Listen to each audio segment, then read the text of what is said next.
adegan pacak bendera tu Hasan Yudhbata tu, dan adegan dia punya cerita macam ni. Anak pun tak tahu lah macam mana dia pun susun perjalanan cerita, sebab masa tak banyak, sejam dia bincang dengan Diki, lepas tu nak kena present dah. Diorang mula dengan cara memacak bendera, pacak panji, dan tentera merampok. Kemudian adegan kedua, Sultan Muhammad memanggil tentera-tentera untuk melakukan serangan terakhir. Sultan Muhammad panggil, mana habis semua? Dah syahid dah tentera dah. Kamu boleh bayangkan tidak? Serang! Mana habis semua? Tentera dah semua syahid dah. Adegan tersebut telah mengubah sejarah. Nak bagi tahunya hebat macam mana Al-Fatah. Tetapi tentera semua habis. Tentera semua dah mati lebih awal. Tak ke mana. Macam mana 2 minggu penat boleh larat nak pindah kapal? Dia orang tugas dekat pindah kapal, meriam 1,200 pound. Bom saja 5 kali ganda saya. Bom saja 5 kali ganda saya. Tapi biasa. Kota 7 anak bukit ni biasa bagi dia orang, sebab dia orang dah didisiplinkan. Sebab itu ada dalam The Law of Teamwork. Kata John C. Maxwell, The Law of Teamwork. Dapat kita bincang nanti dah itu. Tapi nak bagi tahunya, intelektual pemimpin bergabung dengan kekuatan disiplin tentera, maka itulah yang akan menjadi faktor utama kekuatan organisasi. Percubaan kedua, Theodore Herzl, ada saya sebut sikit ya. Percubaan pertama dengan wang emas.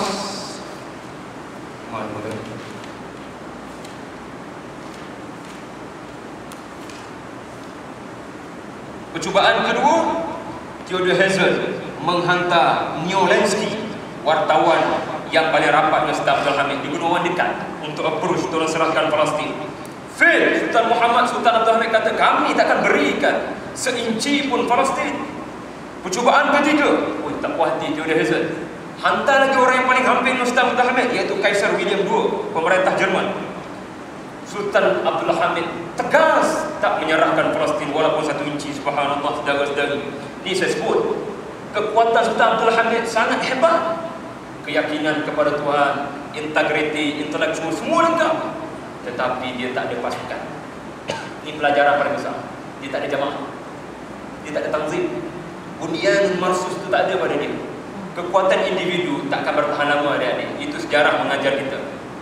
Dan percubaan terakhir, kali ini cara kerah, iaitulah diugut selepas mendapat mandat daripada persidangan muktamar Zionis dunia. Maka Sultan Abdul Hamid terpaksa berdepan, dan Sultan Abdul Hamid dia tak nak tenteranya menumpahkan darah tidak pada tempatnya. Dia turun daripada takhta dengan baik, dengan hormat, semata-mata nak elak daripada darurat yang lebih dahsyat, kerana dia tak boleh nak buat apa dah masa ni. Dan dia mengatakan satu statement yang popular ketika percubaan keempat, kalau kamu kata umat mahu menyingkirkan aku daripada takhta ini, kenapa ada lelaki Yahudi ni ketika bersama dengan kamu? Kalau kamu kata umat nak singkirkan aku, kenapa tiba-tiba boleh ada lelaki Yahudi ni bersama dengan kamu? Apa tujuan kamu sebenarnya membawa mereka berjumpa dengan beta? Ini statement dia famous dalam dunia, adik-adik. Maka saya nak sebutkan yang terakhir, ambillah pelajaran daripada peristiwa hijrah Nabi SAW. Adik-adik, peristiwa hijrah sangat besar pada pandangan Sayyidina Umar, sehingga menjadikan ia sebagai sebuah kalender Islam. 2 pelajaran paling penting daripada peristiwa hijrah, yang inilah yang menjadi penegasan para ulama yang kita kena ambil berat, saudara-saudari. Pertama, Rasulullah daripada peristiwa hijrah menyerlahkan dengan jelas, sudah terang lagi bersuluh betapa pentingnya Islam ada kekuatan. Islam ada negara, ada kuasa daulat, ada kekuatan politik, ada kekuatan ekonomi, kekuatan perundangan. Kalaulah Nabi tak pandang penting soal negara dan politik, sudah pasti Nabi mengetuai Sumayyah dan para sahabat untuk mati syahid di Mekah. Perhatikan doa Nabi di Taif. Saya dengan Imam Hizbu baca doa Allah di YAPJ baru-baru ni dengan Imam Ashraf, kami forum, dia baca satu doa sempena Isra Mi'raj, doa Nabi di Taif. Bayangkan doa itu dalam bahasa Arab. Imam Hizbur ni graduate taekwondo, sangat fasih bahasa Arab. Kita boleh rasa bahasa Arab itu. Bayangkan budak-budak sainsis UAPJ bukan faham bahasa Arab. Dia tak faham bahasa Arab, tapi dia orang nampak tunduk, tajik. Sebab intonasi Arab sahaja sudah memberitahu doa Taif adalah doa yang menggambarkan Nabi sudah hampir putus asa, adik-adik. Tak ada dalam kepala minda Nabi Madinah, tak ada kemenangan ini. Rabbi ila man takilani ila ba'idi yatajahamuni am ila qaribin malaktahu amri illa yakum bika ghadabun fala ubali. Aku sedia rempuh apa saja asalkan kamu redha kepadaku. Nampak tak? Tetapi dengan peristiwa hiburan daripada langit, Isra Mi'raj, Nabi bertemu dengan alumni perjuangan Islam. Di Masjidil Aqsa, Nabi bertemu dengan para anbiya. Nabi naik ke langit. 2 tahun Nabi merancang hijrah. 2 tahun Nabi merancang hijrah. Kata Syekh Tariq Ramadan, 2 tahun lepas daripada peristiwa Isra Mi'raj. Artinya, kalau Islam ni tak pentingkan pagar, ni pokok, ni akar bawah lah. Kalau Islam tak pentingkan pagar dan payung, dah lama Nabi mati syahid kat Mekah, cukup 13 tahun. Tapi disebabkan 23 tahun dah, saya belajar 4 tahun syariah ni. Kalaulah Nabi punya perjuangan Islam setakat 13 tahun Mekah, 2 tahun dia dapat scroll dah kirim Islam ni. Buat belajar apa sangat? Akidah, ibadah.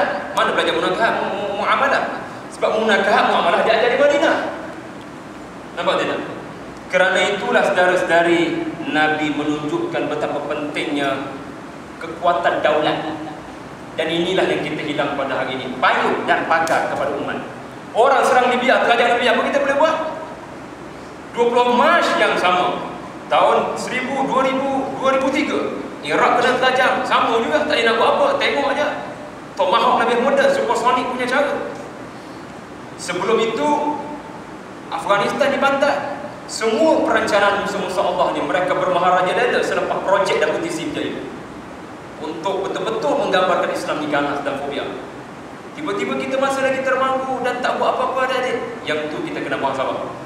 Yang terakhir, pelajaran paling penting adalah cara Nabi menangkan negara Islam adalah dengan kerja berpasukan. Nabi tak menang seorang diri. Nabi boleh ambil cara mudah. Ya Allah Tuhanku, memandangkan penduduk Mekah ni pengak belakang, kau musnahkanlah mereka sebagaimana Ad dan Thamud. Boleh. Berdoa, Jibril ada kat belakang, mukjizat ada di tangan, ismah ada. Nabi boleh berjalan macam tu je, berhijrah macam sedia rumah kan. Siapa dia nak ala aku hijrah? Boleh. Tapi Nabi tak ambil cara rumah, betul tidak? Nabi mengambil cara yang cukup berhati-hati, strategi. Adakah Nabi mengecut? Tidak. Nabi nak ajar kita kekuatan ini. Nabi tak guna sangat kekuatan mukjizat, ismah dan Jibril. Ini kata Munir Ghadban. Sebab kalau Nabi guna ini untuk menangkan Islam, anda tak boleh guna these miracles. Sebab dia bukan belong to you. Tetapi Nabi guna yang keempat, akal fikiran. Tetapi hebat akal fikiran pun tak ke mana. Nabi bentuk jawatan kuasa ada. Nabi bentuk tanzim, Nabi bentuk jamaah, kaidah sulbah. Dan inilah yang disebut innallaha yuhibbul ladzi yuqatilun fi sabilihi saffan. Tak semua orang berjuang Allah Ta'ala sayang. Hanya yang saffan boleh tetap dirinya dalam organisasi, pasukan, interrelated, connecting each other. Itulah yang disebut sebagai orang yang mendapat cinta daripada Allah Subhanahu Wa Ta'ala. Nabi lantik Abdullah bin Abu Bakar, Nabi lantik Asma binti Abu Bakar, Nabi lantik Abdullah bin Muraikid, Nabi lantik Amir bin Fuhairah, Nabi lantik Abu Bakar As-Siddiq, Nabi lantik Ali bin Abi Thalib dan beberapa banyak AJK yang menunjukkan Islam dimenangkan dengan pasukan, bukan dengan individu. Dan adik-adik, setiap pasukan ini, setiap individu, mereka kontribut sesuatu yang sangat strategik, kompetensi masing-masing. Kita ni bila sebut amal jamaah atau kerja berjamaah, dalam kepala kita kerja beramai-ramai. Contoh, sediakan itu penceramah. Mari ramai-ramai sediakan itu penceramah. Ini disebut kerja berjamaah. Iyalah tu. Bukan. Kerja berjamaah ini adalah walaupun anda buat seorang, tetapi selari dengan objektif organisasi. Sebab itu masing-masing kontribut the best. Abdullah bin Uraikid, pakar geografi.